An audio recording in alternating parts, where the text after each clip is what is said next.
P. Radhakrishna has been a governor for Maharashtra for past 1 year, and he has been extremely receptive to even the opposition and has been open to meeting people and understanding their challenges. He has also served as the governor of Jharkhand. He has been a member of parliament, and I'm hoping that Sri Radhakrishna, if he is elected, the dignity and the grace of the chair is returned back in its full glory, simply because we've seen a lot of undermining of that chair, a lot of politics being played around while the person is on the chair, and remembering that when you come on that chair, you become apolitical and you are the vice president for the nation and the chairman of an entire chamber. Having said that, as far as India Alliance is concerned, India Alliance would get together and take a decision on its, what it's going to be doing in the, as far as the vice president election is concerned. देखिए, महाराष्ट्र हमारी party क्यों support करे, ये क्या सवाल है क्या? CP Radhakrishnan जी महाराष्ट्र के जरूर राज्यपाल हैं। 1 साल से वो महाराष्ट्र की गवर्नर की कमान संभाल रहे हैं। बहुत ही बैलेंस पर्सनालिटी है।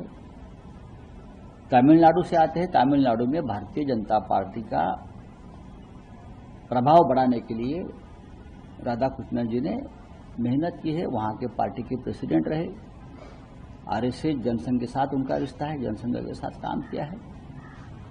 तो पार्टी केडर के आदमी है, यो बीजेपी के, कोई बाहर का आदमी नहीं है।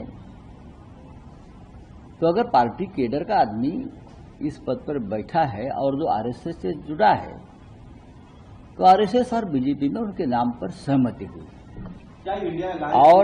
और उनका नाम आने से जरूर महाराष्ट्र का राज्यपाल अगर उपराष्ट्रपति बनते हैं तो हम खुशी जाहिर करेंगे, लेकिन चुनाव तो होगा। इंडिया ब्लॉक एक निर्णय लेगा। क्या निर्णय लेगा मैं अभी नहीं बता सकता हूं, लेकिन आज हम बैठेंगे।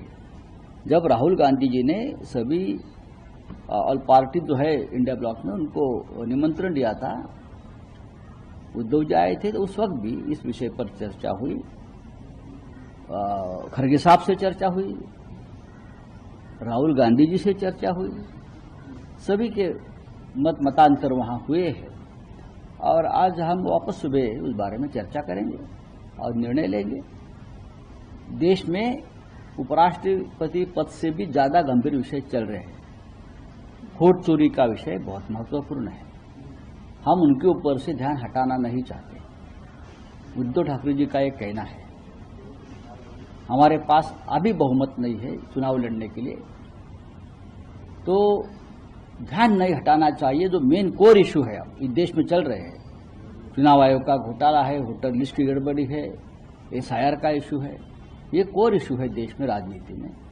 उसके ऊपर भी हमको ध्यान देना पड़ेगा।